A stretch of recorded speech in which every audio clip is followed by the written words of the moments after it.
Social media അത് ചില ആളുകൾ എന്തോ ചെയ്യുന്നു. തിയേറ്റർ അല്ലാതെ എവിടുന്നും പൈസ കിട്ടൂല അന്ന് പറഞ്ഞതാ.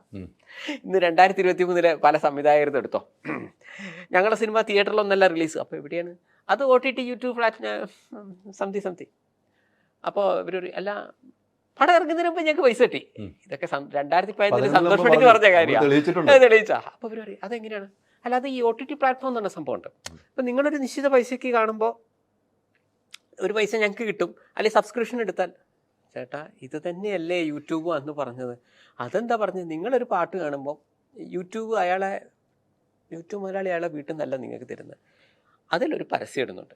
അയാൾ ഒരു 3 രൂപയാണ് ഒരു പരസ്യത്തിൻ്റെ വാങ്ങുന്നു വിചാരിച്ചോ.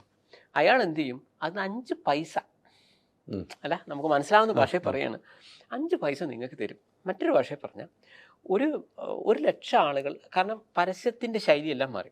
ഇവിടെയുള്ളവർക്ക് ഇവർ പരമ്പരാഗത രീതിയിൽ ചിന്തിച്ചതാണ്. ശരിക്കും പറഞ്ഞാൽ സന്തോഷ് പണ്ഡിറ്റ് ഇവരും തമ്മിലുള്ള പ്രശ്നം വെച്ചാൽ, സന്തോഷ് പണ്ഡിറ്റ് അപ്ഡേറ്റ് ആയിട്ട് കാര്യങ്ങളൊക്കെ കണ്ടു, ഇവർ പരമ്പരാഗതമായി കണ്ടു.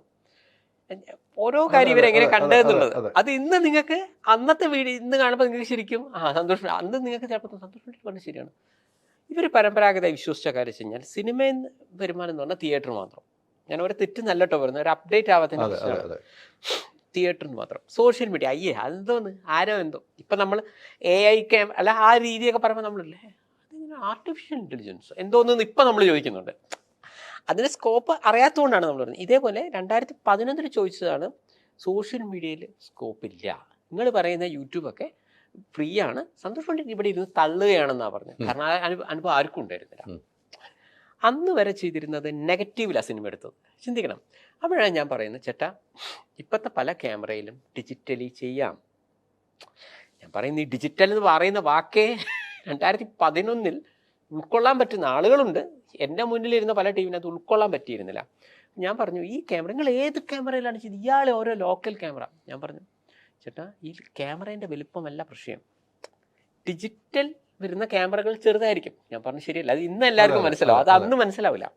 ഇവർ വിചാരിച്ചു വെച്ചോ ക്യാമറ എന്നൊക്കെ പറഞ്ഞില്ല, ഇയാൾ ലോക്കൽ ക്യാമറ എടുത്ത് ഓരോ കളി കളിക്കുന്നത്. ഞാൻ പറഞ്ഞു അങ്ങനെയല്ല, അതിൽ യഥാർത്ഥത്തിൽ അതിലെ പല ക്യാമറയും സ്റ്റിൽ ഫോട്ടോ എടുക്കാൻ വേണ്ടിയിട്ടാണ്. പക്ഷെ അതിലൊരു ഓപ്ഷനാണ് വീഡിയോയും എടുക്കാം. ഈ ഓപ്ഷനെ ഡെവലപ്പ് ചെയ്തിട്ടാണ് ഈ സന്തോഷ് പണ്ഡിറ്റ് ഈ ഗെയിം മൊത്തം ഇരുന്ന് കളിച്ചത്. അപ്പം ഞാൻ പറഞ്ഞു നിങ്ങൾ ഈ ഒരു 30 ലക്ഷത്തിൻ്റെ എങ്കിലും നെഗറ്റീവ് വാങ്ങുമ്പോൾ ഒരു ക്യാമറ വാങ്ങിച്ചാൽ പോലും ചങ്ങന്മാർ പൈസ ലാഭമല്ലേ എന്ന് ചോദിച്ചു. ഇത് ഇവിടെ ഉൾക്കൊള്ളാൻ പറ്റുന്നില്ല. ഇവർ പറഞ്ഞത് പരസ്യം എന്ന് പറഞ്ഞാൽ പ്രധാനപ്പെട്ട ന്യൂസ് പേപ്പറുകളിൽ കൊടുക്കുന്നതാണ് പരസ്യം. ലാഭം എന്ന് പറഞ്ഞാൽ തിയേറ്ററിൽ നിന്ന് കിട്ടുന്നതാണ്. ഞാൻ പറഞ്ഞു പരസ്യം എന്ന് പറഞ്ഞാൽ നിങ്ങൾ അതിൽ കൊടുക്കണ്ടെന്ന് ഞാൻ പറയുന്നില്ല. ഇതല്ല, നിങ്ങൾ സോഷ്യൽ മീഡിയ പ്ലാറ്റ്ഫോമിലാണ് ഇതിൻ്റെ പരസ്യം.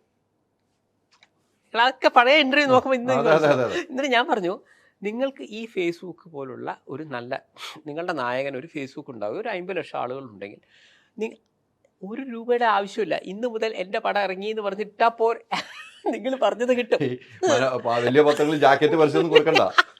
പക്ഷേ അത് ഉൾക്കൊള്ളാൻ അന്ന് പറ്റിയിട്ടില്ല ആളുകൾക്ക്. പിന്നെ കേരളത്തിലെ ജനങ്ങൾക്ക് മുഴുവൻ ഇപ്പോൾ അതുപോലെ ട്വിറ്റർ തോന്നുന്നില്ലല്ലോ, പിന്നെ സോഷ്യൽ മീഡിയ ആയിട്ട് കളിക്കുകയാണോ ഇയാളെന്തോ പറഞ്ഞത്. കാരണം അതും ജിയോ വന്നതിൻ്റെ ശേഷമാണ് സോഷ്യൽ മീഡിയ പറയുമ്പോൾ മുഴുവൻ പറയണം. പക്ഷെ അതൊക്കെ അടുത്ത സ്റ്റേജ് അതാണെന്ന് മനസ്സിലാക്കാനുള്ളത് ഇല്ലാതെ പോയതാണ്. പക്ഷേ സന്തോഷ് പണ്ഡിറ്റ് പറഞ്ഞ രീതിയിലേക്ക് ഇപ്പോൾ വന്നപ്പോൾ എന്തായി? ഇപ്പോൾ OTT എന്ന് പറയുമ്പോൾ എന്താണ്, നിങ്ങൾ ഇപ്പോൾ ഒരു തിയേറ്ററിൽ റിലീസ് ചെയ്യാതെ OTT ഇറക്കുമ്പോൾ ഞാൻ 100% OTT അംഗീകരിക്കുന്നില്ല, അത് എതിർക്കുന്നില്ല. പക്ഷേ OTTയിലേക്ക് വരുമ്പോഴുള്ള ലാഭം എന്തൊക്കെയാണെന്ന് വെച്ച് കഴിഞ്ഞാൽ പരമ്പരാഗത ശൈലി മൊത്തം ഒഴിഞ്ഞു. കാരണം നമ്മൾ പോസ്റ്റർ അടിക്കണം. വളരെ സത്യസന്ധമായി പറഞ്ഞാൽ ഏറ്റവും കുറച്ച് നിങ്ങളൊരു കുഞ്ഞു പടം എടുത്തു 10 സെൻറ്ററിൽ ഇറക്കുന്നെങ്കിലും നിങ്ങൾക്ക് അവിടെ പോയിട്ട് നിങ്ങൾ തമിഴ്നാട് പോയിട്ട് ഒരു പോസ്റ്റർ അടിക്കാൻ പോകുമ്പോൾ ചേട്ടാ 10 സെൻറ്ററേ ഉള്ളൂ, ചേട്ടൻ ഒരു 20 പോസ്റ്റർ ഇതാ, അങ്ങനെ പറയാൻ പറ്റില്ല. അപ്പം ഓരോ ഷീറ്റ് അല്ലെങ്കിൽ ഇങ്ങനെ വരുമ്പോൾ മിനിമം 1000, അല്ലാതെ 20 എനിക്ക് സെൻറ്റർ കിട്ടിയിട്ടില്ല, നിങ്ങൾക്ക് സെൻറ്റർ കിട്ടിയെന്ന് ഞങ്ങളെ വിഷയപ്പെടുന്നില്ല. ഇവിടെ ഇത് ചെയ്യാൻ ഞാൻ പറഞ്ഞു മനസ്സിലായി. അപ്പോൾ ഏറ്റവും ചുരുങ്ങിയത് ഒരു 4 ലക്ഷം രൂപയെങ്കിലും വേണം, അനുഭവം വെച്ച് പറയുന്ന, മനസ്സിലായില്ലേ? ഈ പൈസ ലാഭിക്കാം. അതിപ്പോൾ വലിയ സിനിമകളാണെങ്കിൽ 40 ലക്ഷം രൂപയെങ്കിലും വേണ്ടി വരും, ചിന്തിക്കണം. അപ്പോൾ നിങ്ങൾ OTTയിലേക്ക് പോവുകയാണെങ്കിൽ ഈ പൈസ ലാഭമുണ്ട്. പിന്നെ ഈ പത്രം ലാഭം ഇതൊക്കെ വന്നു. ബാക്കിയെല്ലാം ഈ എടുക്കുന്ന OTTക്കാരൻ ഒരു PR-നെയും വെച്ച് അത്യാവശ്യം പരസ്യമൊക്കെ ചെയ്യുമ്പോൾ നമുക്ക് കുറേ ഇത് ലാഭിക്കാം.